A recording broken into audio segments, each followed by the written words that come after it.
Oh, uy, uy, sigar. Uy, uy, shakes.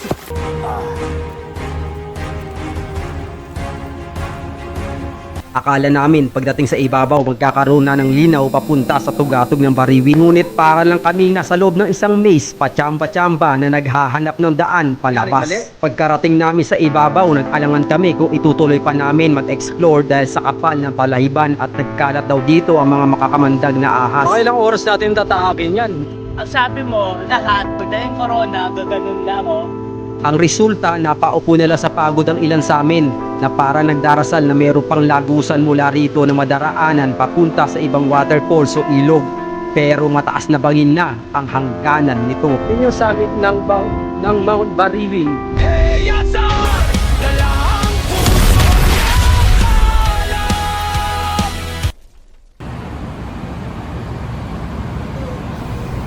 Sa tapat ng isang mall sa EDSA Shaw Boulevard ang aming meet up. Mula dito, bumiyahe kami ng alas 4 ng madaling araw at alas 6 ng umaga ay nakarating na kami sa Tanay Public Market.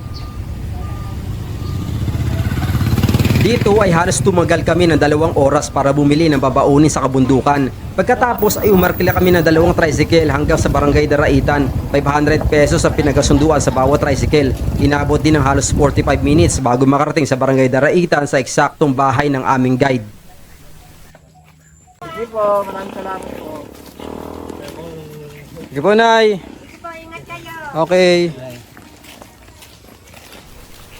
Pagkatapos namin pag-usapan ng planong pag-akyat sa kabundukan, agad na namin sinimulan ang paglalakbay.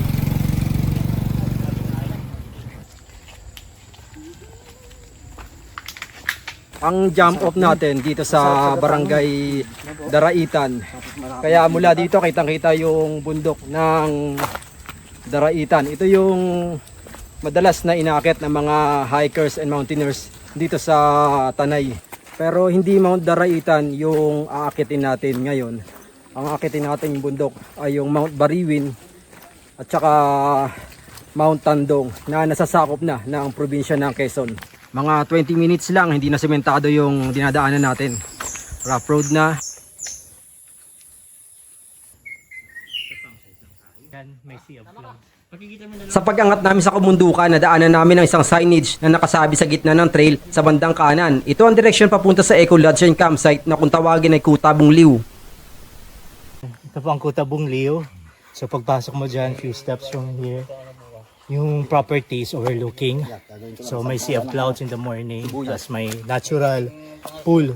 So very cold yung water. So good siya for dipping. Mula sa signage ng Kutabong Liw, mga ilang metro lang ang layo kasunod na mararating ang isang campsite na Camp Bayoko. Kaya ito ginawa pong Camp Bayoko, yung po nakadikit sa aming mga bayoko. Yung nakadikit maging sa CR namin, maging sa mga dingding namin, bayoko. Kahit po ito hindi pa open, sabi ng boss ko, pwedeng pre. Pre muna. Oo, para kasi siyempre kukuha po ng mga permit po yan. Okay guys, in-interview natin si Sir Roberto De La Rosa, may-ari, caretaker dito sa Camp Bayoko. Sinaglitan lang namin habang papunta kami doon sa Mount Bariwin. So nag-offer si Kuya kung sakaling gabing kami, pwede kami mag-camp dito free.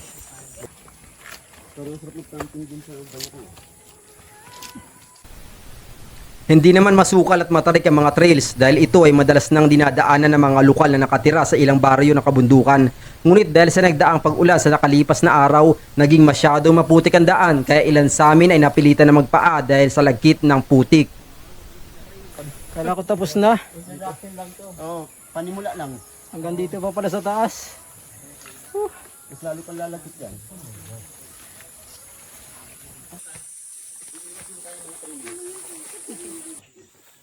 Halos mga 1 oras na kaming naglalakad. Dito sa likuran ko matatanaw natin yung kabundukan na parte pa rin ng Mount Daraitan mula dito hanggang dun.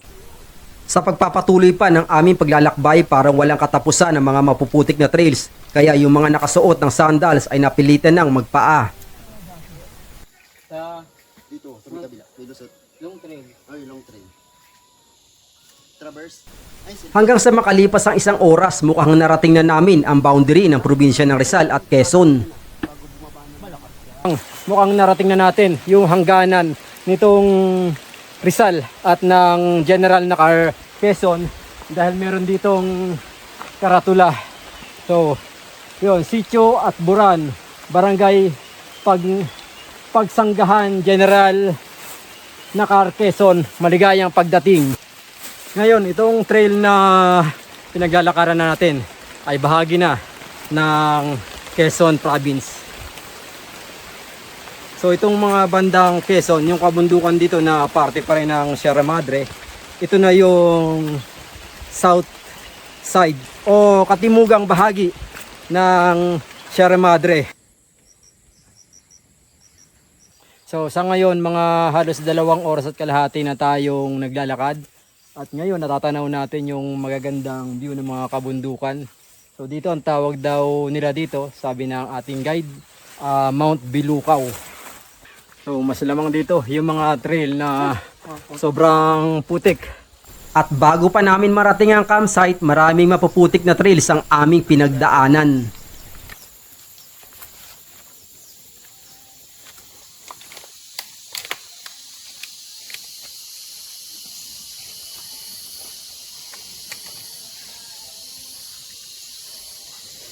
So narating namin to mga halos mga 2 oras at 40 minutes mula doon sa jump off. So hanggang ngayon, hindi tayo nakakaranas ng sobra sukal na trail at wala tayong binubushwalk dahil hanggang dito maraming mga umaakyat na mga lokal para maglinis daw ng mga kanilang lupain dito sa ibabaw ng bundok. So bukas hindi natin alam kung masyadong masukal o may malinis na trail yung summit ng Mount Bariwin at ng Mount Tandong. At bukas ng mga alas 6 ng umaga, saka namin nakakitin ang summit ng Mount Bariwin at ng Mount Tandong. Tara! Ito yung campsite na napagkasunduan bago namin akyatin ng bundok. May nakatayo ng bahay dito na pagmamayari na kaibigan ng aming guide. Kaya naman mapapansin dito ang iba't ibang uri ng halaman. Habang abala sa pagluluto ang aking mga kasama, sinimulan ko ng ikabit ang aking hammock bago pa dumilim.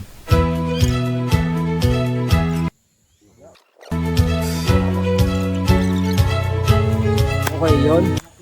Natapos na natin yung hammock natin at nakabitan natin ng tarp. At mukhang ako lang yung matutulog dito sa labas. Dahil yung mga kasama natin, meron silang matutulugan doon sa loob ng bahay.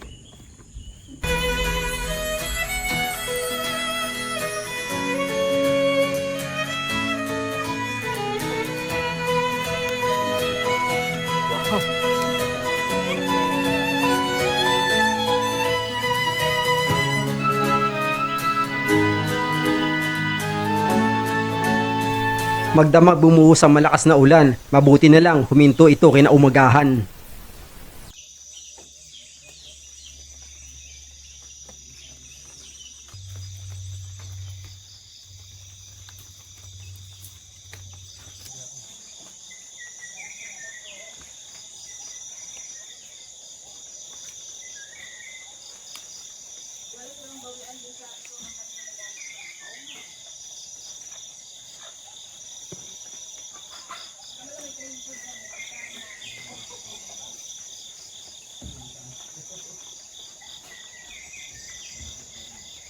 So 7:44 AM sisimulan na namin yung trekking para akitin yung dalawang summit, ang Mount Bariwin at Mount Tamdong.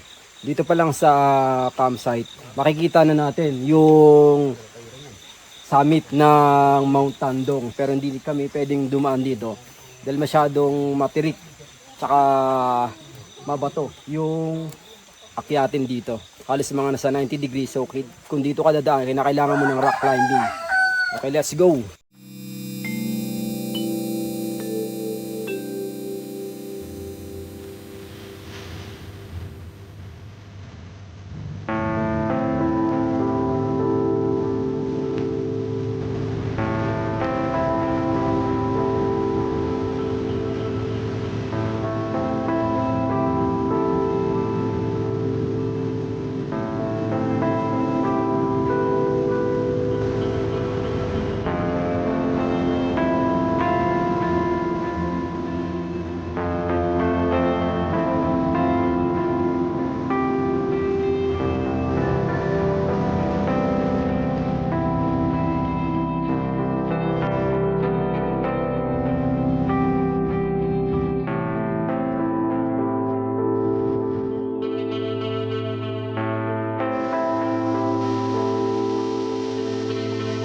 Pagkatapos ng 25 minutes na lakaran, dito na kami nagkaroon ng pagbabago ng direksyon para sa bagong ruta patungo sa tugatog ng Bariwin. Mga 25 minutes mula doon sa campsite, makikita nyo, malinis pa yung trail na pinanggalingan namin. May nakita kami pero wala to sa plano, isang trail at hindi pa to na dadaanan, pero may posibleng pwedeng maging shortcut doon sa pupuntahan naming bundok.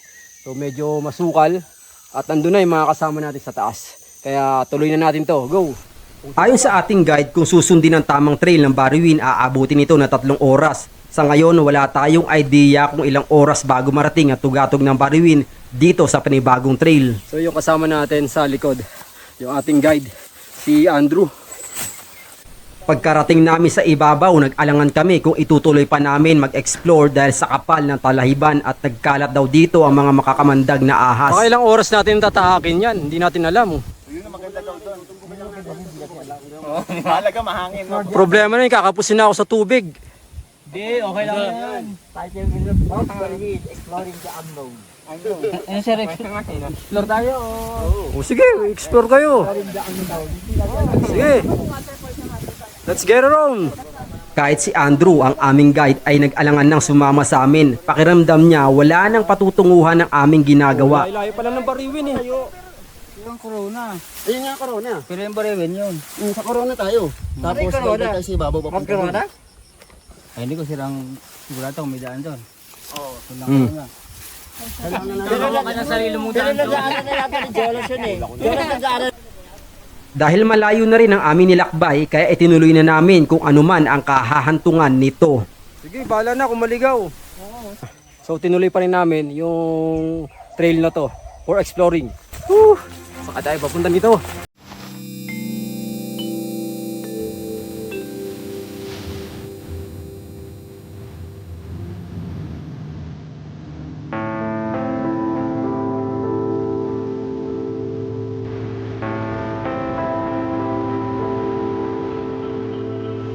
Hanggang sa patuloy na pag-angat namin sa kabundukan, mas lalo naging magulo ang direksyon. Kaya nga, after dyan, saan tayo dadaan? Bababa tayo dito, tapos bababa na naman tayo dyan. Bababa na naman dito ulit. Yun, yung grass. Tapos, bababa ulit tayo dyan sa kabila. Bakit galit ka? Ano? Kaya pa? ang sabi mo, lahat, pagdating corona, gaganon lang oh. Hindi na tayo makakapunta ng falls pagka doon tayo bumaba sa kabila, wala pa tayong babaan doon. Bababa ulit tayo dito, tapos bababa tayo ulit doon sa falls. Ganun yun. Kasi yung mga decision mo sa buhay mo ha. Kailangan nyo mahirapan na. Tara Paps, dito tayo. Kailangan natin. Maaga pa naman kaya itinuloy namin ang paglalakbay kasabay na pag-asang mararating namin ang tugatog ng Mount Bariwin hanggang sa maratingan namin ang posibleng direksyon patungo sa tugatog nito, ang tinatawag na pader. O baka ito na yung sinasabi mo? Yung pader.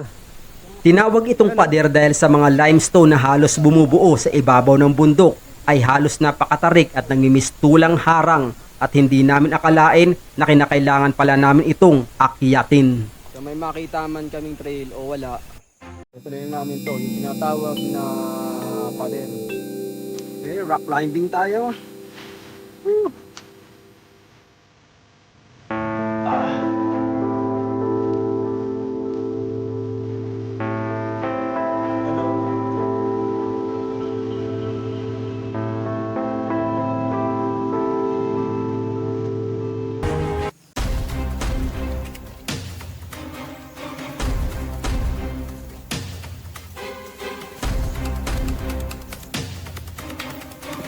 Oh, uy, seagull. Uy. Six. Muntik na ako, Carla. Muntik na madula si Carl. Buti nakahawak. Muntik na ako, Carla. Distansya tayo, distansya. May ano. Distansya muna, distansya. Mga batong gumagulong.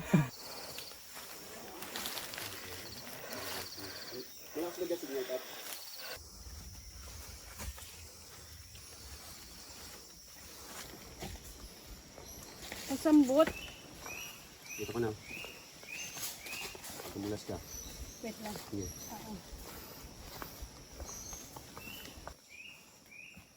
Halos makikita natin dito yung mga malalaking mga tipak na mga bato. Ayan, halos nandito sa palibot ng mga ng kagubatan na to. Kaya kailangan lagi mong bantayan yung nasa unahan mo dahil baka hindi mo masundan. Pwede tayong maligaw.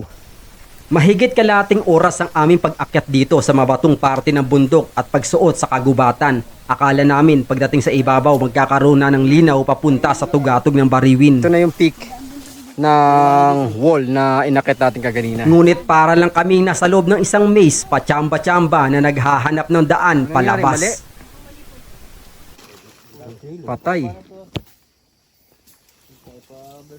Mukhang mali yung trail na sinundan namin. Ano, balik? Walang trail dyan sa dulo. Dito Puro bumaba na. Dito may trail, oh. Saan? Dito.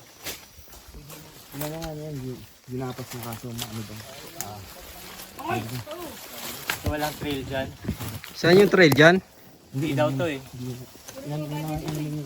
Lahat pababa eh. Doon to. Doon wala. Lahat pababa. Kanan, kaliwa, kanan. Chill lang tayo habang hinahanap ang tamang daan. Sa oras na to, hindi pa rin namin naisip na bumaba at nagpatuloy pa kami na maghanap ng posibleng madadaanan patungo sa tugatog ng Bariwin. Dito masyado na masukal ang kagubatan, parang ang mga sangat halamang gubat na matitinik ay pumipigil na wag nang ipagpatuloy pa ang aming paglalakbay. Pero alam namin na may oras pa na ituloy ito, kaya ang lahat ay walang alinlangan na sumuot sa masusukal na kagubatan hanggang sa marating namin ng isang rock formation. Oo.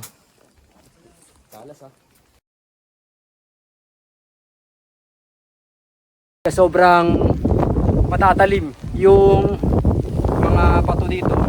So makikita mo, parang edge talaga yung mga formation ng mga bato rito. Kaya ginawa namin, umikot kami sa baba para makaakyat dito sa kabilang part ng peak na to. So mula dito makikita yung mga ilang kabundukan. Yan, ito yung pinagpatungan kong bato, makikita nyo. Matalim. Mataas at matatalas sa mga bato, kaya ilan lang sa amin ang umakyat. Tanaw na rin ang bahagi ng kahabaan ng kabundukan at kalapit ng bundok mula dito. At dito namin nakita na imposible ang mga trails na aming daraanan para marating ang tugatog ng Bariwin at Tandong sa bahagi ng bundok na to. Yun yung summit ng Mount Bariwin. Kaya nagdesisyon na kaming bumaba dito sa tinatawag na pader at maghanap ng ibang direksyon. Mula sa kabundukan, dito tayo bumaba. Dito sa part na to na maraming sagingan. So pagbaba natin dito, ito na yung kalsada. Ito yung karugtong ng kalsada kung saan lumiko tayo kaninang umaga bago natin akyatin yung bundok. Mula doon, lalakarin natin hanggang dito, hanggang marating yung bundok ng Bariwin. Sa totoo lang, may mali talagang naging desisyon dahil sa pagbaba namin, ang established na trail pa rin ang aming sinundan. At sa direksyon nga na ito, nakarating kami sa isang lugar na may isang nakatayong bahay. Dito kami nang hingi ng tubig at dito namin napagtanto na may ilang oras pa bago marating ang tugatog ng Bariwin. Kaya nagdesisyon kaming puntahan na lang ang isang waterfalls na malapit dito upang mapawi ang aming pagod at pagkadismaya sa paglalakbay na to. Mula doon sa bahay na pinagpahinga namin, dito kami bumalik sa trail na to dahil pupunta namin yung waterfalls. So tinuro ng yung mga nakatira dito, yon si Kuya. So dito daw kailangan bumaba. Sisiw kay Mark, yung giting-giting na yun. Wala to sa giting-giting eh. So nandun sa yung mga puno ng nyoga, nandun daw yung waterfalls. Bago natin marating yung waterfalls, marami tayong madadaanan dito mga pananim yan. Mga mga gabi mo, nadulas pa ako. Mga gabi. Mapapol muna! Woo! Nadulas tayo guys. Abangin pa naman dito kaya ingat tayo. Wala, hindi namin nakita, Paps. Hindi. Hindi, natikit kami. Ngunit nang marating namin ang lokasyon na sinasabing waterfalls, mas nadagdagan ang aming pagkadismaya dahil walang waterfalls o daloy man lang ng tubig mula sa ilog. Ang resulta, napaupo nila sa pagod ang ilan sa amin na para nagdarasal na mayroon pang lagusan mula rito na madaraanan papunta sa ibang waterfalls o ilog. Pero mataas na bangin na ang hangganan nito. Kaya para hindi nakakainis, lagyan natin ng music habang pinagmamasdan ang magandang tanawin mula rito.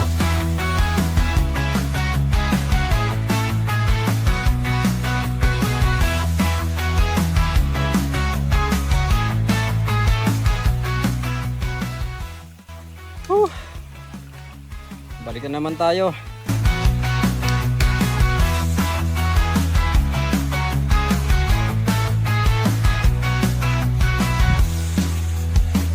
Pagbalik namin sa Barangay Daraitan, niyaya kami ni Andrew. Di kalayuan sa kanilang bahay sa ilog ng Daraitan na kumukonekta sa Tinipak River.